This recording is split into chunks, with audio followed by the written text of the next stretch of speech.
José Cecilio del Valle era un personaje muy interesante de la periodo de transición entre la colonia tardía y el inicio de la época independiente y republicana en el contexto de Centroamérica. Nació en Choluteca el 22 de noviembre de 1777, en una época cuyo contexto va a ser una revolución económica y tecnológica, que es la revolución industrial inglesa, una revolución científica, perdón, una revolución cultural y científica también, que es el movimiento filosófico cultural llamado la Ilustración, que es un movimiento que en el contexto de finales del siglo XVII y la primera mitad del siglo XVIII en Inglaterra y Francia, pretendió basar la resolución de los problemas humanos no tanto por la fe, por la oración o por la religión, sino por la confianza en que el ser humano, merced al conocimiento y la aplicación de la ciencia, en el entendimiento y solución de su problemática, podía alcanzar la prosperidad, el bienestar y la felicidad. Entonces los ilustrados parten de la idea de que es necesario la investigación, hacer a un lado los dogmas. Esto no implica que tengan una posición de enemistad rotunda con la iglesia o con las creencias religiosas. De hecho, hay una versión de la ilustración que tiene una concepción de la religión basada en la idea de que Dios es un relojero universal que programa todo lo que es la naturaleza, la realidad, y a partir de que la ha creado como un relojero se retira y el reloj, que es la naturaleza y la realidad social y natural, continúa en su funcionamiento, y si esta genera problemas de índole social, por ejemplo, ya somos los seres humanos, por ejemplo, los que hemos generado los problemas, y para entender la génesis de esos problemas tenemos que estudiarlos y resolverlos de manera científica, de manera racional y de manera con el uso, pues como les dije, de la razón y el método científico. Ese contexto cultural es el que va a predominar en la Guatemala de la segunda mitad del siglo XVIII, donde coincide la emigración de la familia Díaz del Valle, a la cual pertenecía José Cecilio, en 1789, que dicho sea de paso, es otro año relevante para entender a Valle. Es la época de la Revolución Francesa, un periodo de tiempo que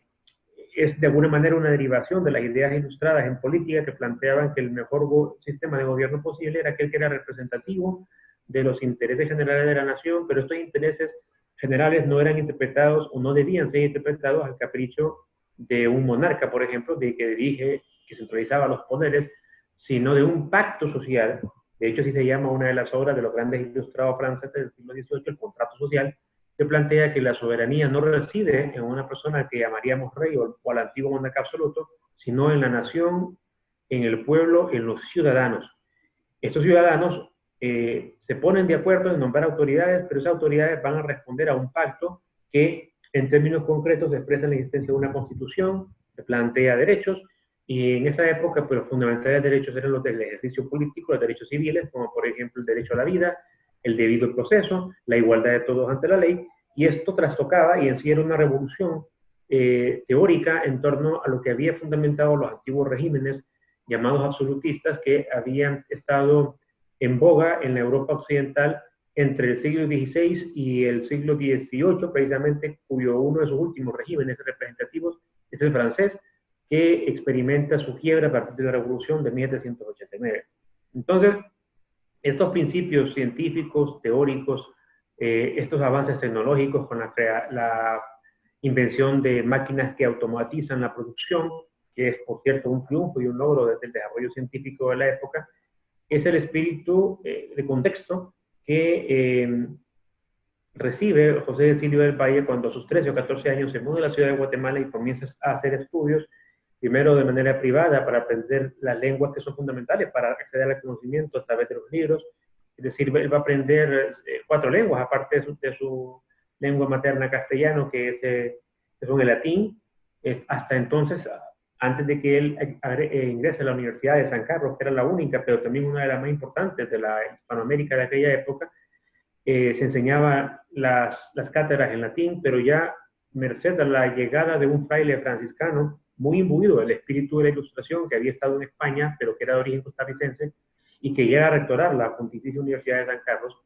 él hará de Valle su discípulo y le transmitirá el deseo, la curiosidad, el imperativo de investigar, de experimentar para encontrar la verdad de los fenómenos, no solo naturales, sino también sociales. Y es así como Valle pues, se convertirá en un abogado muy reputado, pero también su campo de conocimiento trascendía el derecho, el cual dominaba el derecho de Indias, el derecho canónico, que también estudió eso, se bachilleró en filosofía, y de ello hay que decir que incluso en ese tiempo todavía entre filosofía y ciencia no había una división muy marcada. Su tesis para hacer bachiller en filosofía, previo a después a ser abogado,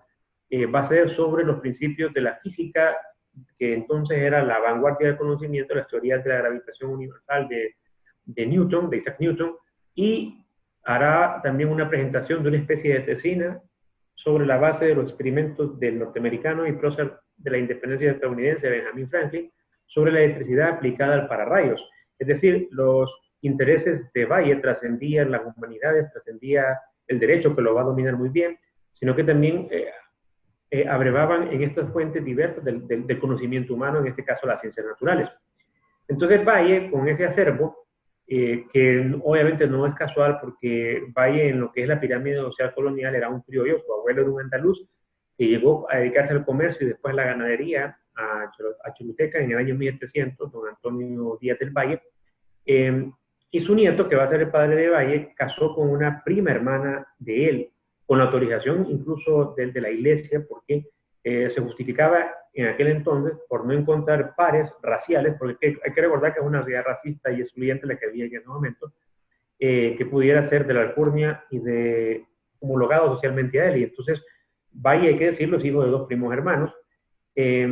y la razón por la cual se tuvo que ir a Choluteca, reiteraba, era un conflicto familiar que tuvo con su hermana menor, que sería a la postre la madre de Dionisio de Herrera, y de sus otros dos primos hermanos, Próspero y Justo Herrera. De hecho, Dionisio, como sabemos, va a ser el primer jefe de Estado de Honduras, nombrado como tal en el año de 1825. Pero bien, lo cierto es que en Guatemala, Valle, una vez que se gradúa de abogado en el año de 1803, le acompañaba a haber sido uno de los más destacados estudiantes de la Universidad de San Carlos, y fue contratado por el capitán general de la Audiencia de Guatemala, que era la representación del gobierno español en Centroamérica. En el Reino de Guatemala eran las 5 provincias de Costa Rica, Nicaragua, El Salvador, Guatemala, Honduras. Guatemala incluía Chiapas, que después de la desanexión a México se quedaría en México. Y en ese contexto, pues, ese gobierno regional de Centroamérica lo recluta, y a partir de 1803 él desarrolló una carrera burocrática de aproximadamente 17 años, donde él alcanzó puestos importantes. No, obviamente no llega a ser capitán general, este puesto generalmente estaba destinado a los peninsulares, a los españoles nacidos allá, pero como criollo, con una educación fuera del promedio, una persona que hablaba y escribía en 5 idiomas, para aquella época, cuando casi nadie sabía leer y escribir, realmente era una persona de otra magnitud. Entonces, un poco para abreviar,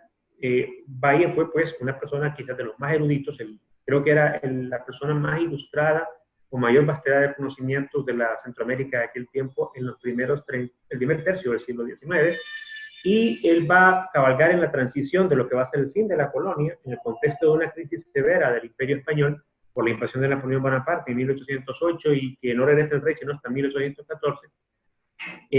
Y en la medida en que él va escalando posiciones y también va siendo exitoso, no solo posiciones burocráticas, sino en el ejercicio de la profesión del derecho, se convierte poco a poco invirtiendo sus ingresos en haciendas, en bienes inmuebles, en ganado. Llega a ser descrito como uno de los quizás 5 cabezas de familia más opulentos de Guatemala, siendo un advenedizo de Choluteca. Llega a tener 16,000 cabezas de ganado, y su fortuna, pues, para comparar un poco los ingresos que tenía Valle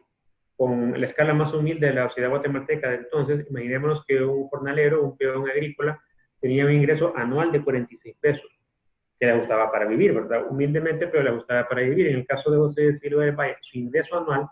comparen usted con esos 46 pesos que le mencioné, era de 2.500 pesos plata al año. Entonces estamos hablando de casi 50 veces más lo que ganaba el promedio de la población centroamericana de aquella época. Entonces una persona que llega a ser muy solvente, sobre todo ya acercándonos al periodo de la independencia.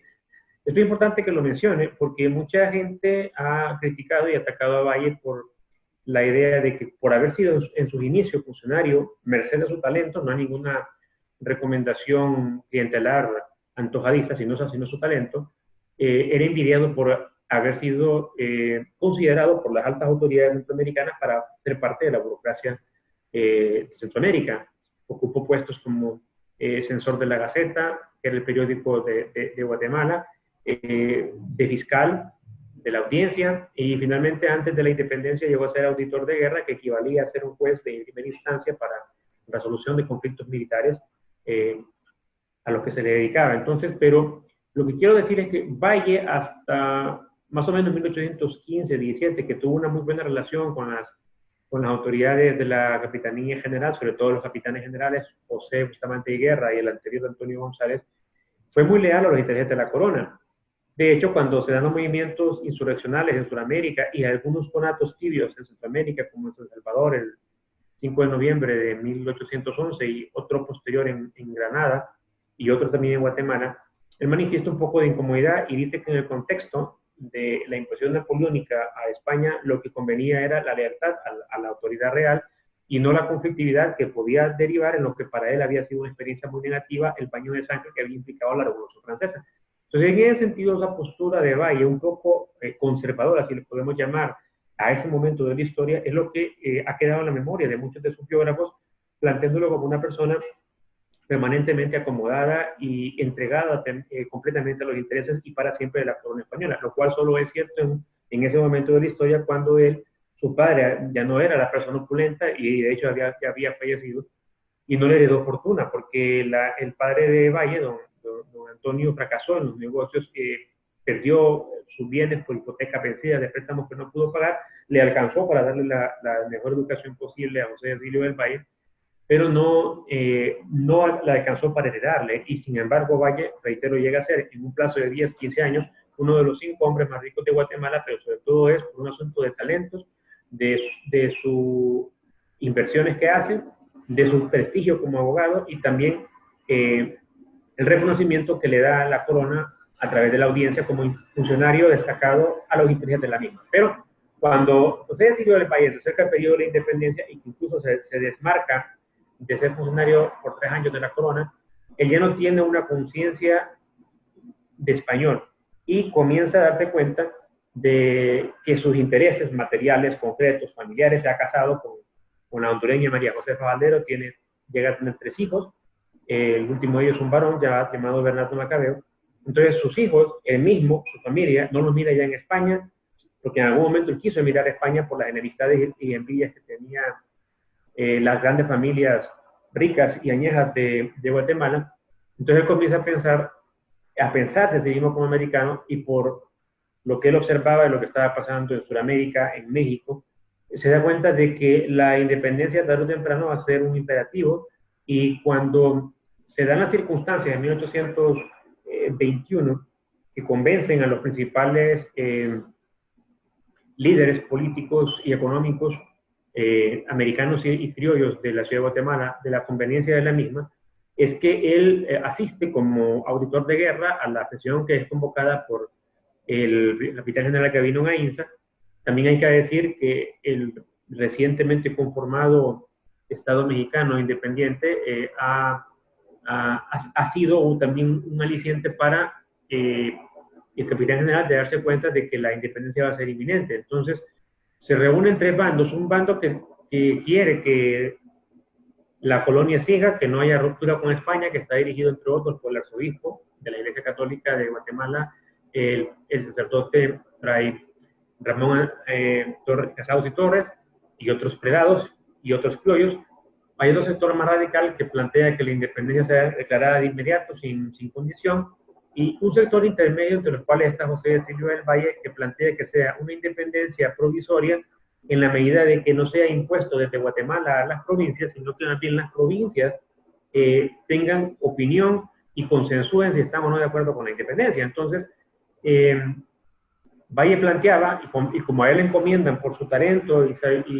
sabiduría la redacción del acta, él el estilo en que queda redactada. Es cierto que se va a plantear que la Iglesia continúa siendo la religión oficial del Estado, y eso para muchos le da un contenido conservador a esta independencia. También se plantea que no habrá novedad en las autoridades, excepto que se forme una junta consultiva de la cual va a ser miembro, entre otros, José de Silva del Valle y otros criollos, acompañando o asesorando al antiguo capitán general, pero esto estaba sujeto a la constitución de autoridades democráticamente electas, que eso es lo que Bayer introduce al segundo artículo de la Declaratoria de Independencia, donde plantea que un Congreso Constituyente de las provincias, que debería reunirse el 1 de marzo de 1922, iba a determinar la forma de gobierno, que en la concepción de Valle debía ser una forma de gobierno republicana, democrática, que no podía ser de otra manera en el contexto de su formación como un ilustrado, y que él había abrevado en las teorías del derecho y del Estado más modernas de aquel tiempo, y que estaba en contra ya del absolutismo. Entonces, en ese sentido, ves que en ese momento no podemos considerar a Valle como una persona renuente a la independencia. Él, lo que planteo es que en el acta logra introducir de su redacción el condicionamiento a que ésta sea consensuada y que sea producto de la voluntad popular, expresada obviamente en la representación provincial, en los cabildos, en los ayuntamientos, y que en ese Congreso reunido por estos representantes, los diputados escojan en Asamblea Constituyente el tipo de gobierno y elaboren la Constitución que iba a normar en adelante el nuevo Estado independiente de Centroamérica. Ahora, ¿cuál es la ventaja entre la independencia y haber seguido siendo colonia? Obviamente es la posibilidad, si creemos en lo que es la democracia, aunque la democracia de ese tiempo no la podemos considerar con lo que hoy se entiende, los ideales de democracia plenamente inclusiva, donde no hay distinciones, por ejemplo, de elección o de ser electo para mujeres, varones. En aquel tiempo, pues, prácticamente la democracia era muy restringida. Recordemos que incluso los Estados Unidos tenían esclavitud. Brasil va a abolir esta institución perversa hasta finales del siglo XIX. En Cuba va a haber esclavitud hasta 1898. También Centroamérica va a ser de los primeros estados de Hispanoamérica que liberará a los esclavos a la altura del año de 1824, cuando se aprueba la Constitución, que no deja de tener una influencia importante de José de Silva del Valle, con elementos como estos que van asumiendo la concepción de la igualdad entre los seres humanos. Entonces, si la independencia nos lleva a una constitución republicana que plantea elementos democráticos de inclusión social y de ejercicio del poder político, no podemos decir que fue un error o que la independencia no debió haberse dado, o criticar en extremo la redacción que hace José de Silva del Valle en la misma, porque hay que entender que no era un solo sector el que va a ser actor de ese proceso político de cambio de lo que se era antes una colonia, de un Estado monárquico a un Estado republicano federal.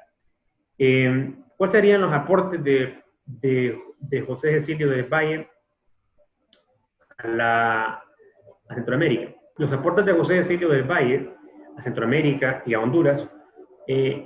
no los podemos entender si no es un contexto, porque Valle, aunque nació en Choluteca,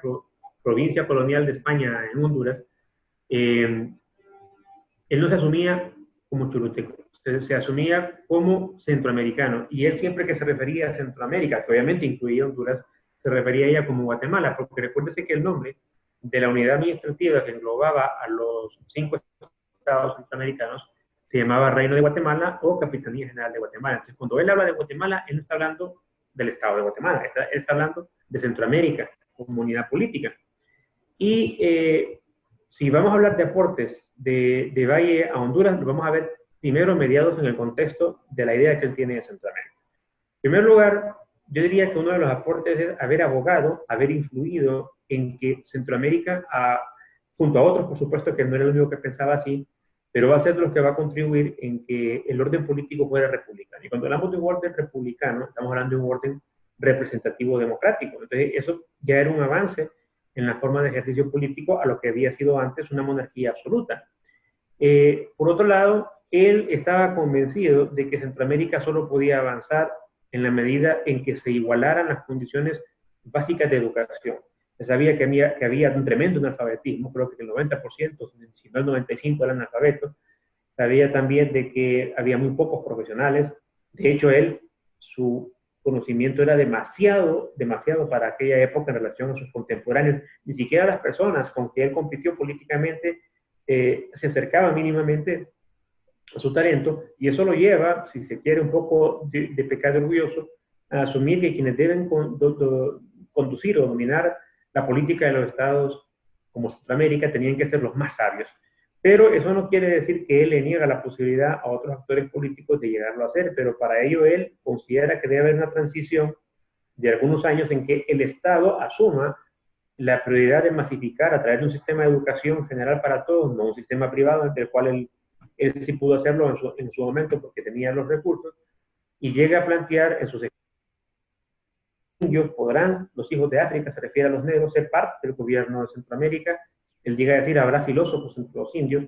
porque está convencido de que todos tienen la igual capacidad. Lo que ha generado la desigualdad social es la desigualdad de oportunidades, y una oportunidad fundamental que para José Cecilio del Valle el Estado debe procurar que sea resuelta es la educación. De hecho, una de sus frases más famosas en sus escritos,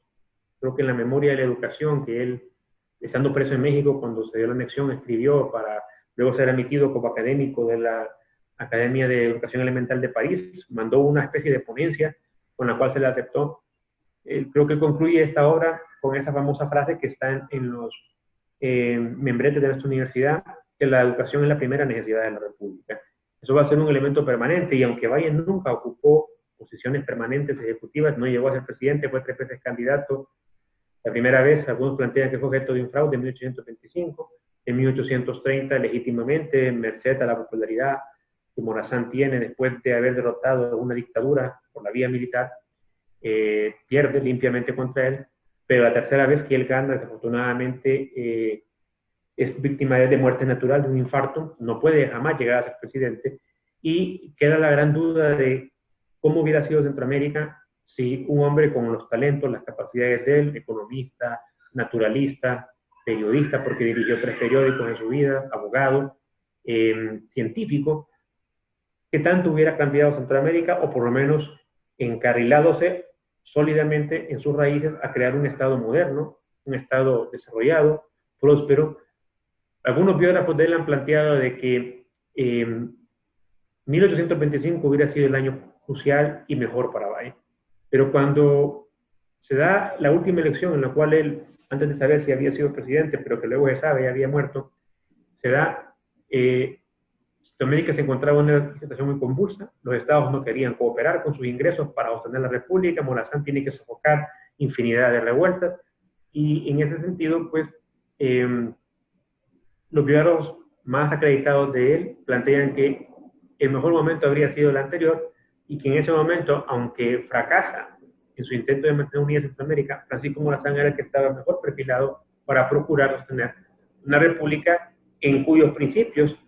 tenía mucha coincidencia Morazán con Valle, que nunca, como alguna gente ha planteado, tuvieron mayores discrepancias o enemistades. Más bien, como reiteré hace poco, Valle acepta de manera paladina el triunfo democrático de Morazán en 1830, y aunque Morazán le propone apoyarle, por ejemplo, regentando una especie de cartera de educación o ser embajador de Centroamérica en Europa, él recomienda a su primo, Próspero Herrera, quien acepta, y Morazán valida pues que este sea el embajador de Centroamérica, y recuerda que además entre Morazán y del Valle hay una relación mediada porque el primo hermano de Morazán era el tío político a la vez perdón, era primo hermano de José Cecilio del Valle, y a la vez era tío político de Morazán, casó con una tía de Morazán, don Dionisio de Herrera. Entonces, había más afinidad que cualquier tipo de hostilidad, aunque ellos estaban en partidos políticos distintos, pero los dos partidos abrevaban de los ideales liberales ilustrados, de los cuales anteriormente hice una amplia relación. Finalmente, y con esto sí concluyo, un último elemento que Centroamérica, pero no solo Centroamérica, sino incluso América Latina, le debería de manejar como agradecimiento a esta propuesta que aún no ha concretizado, es la idea de que Centroamérica debe, y América Latina, perdón, constituirse en una sola república, en una federación, en la cual los países se apoyaran mutuamente, comerciaran, se ayudaran a reducir las desigualdades entre ellos mismos y formaran una sola armada que defendiera de ataques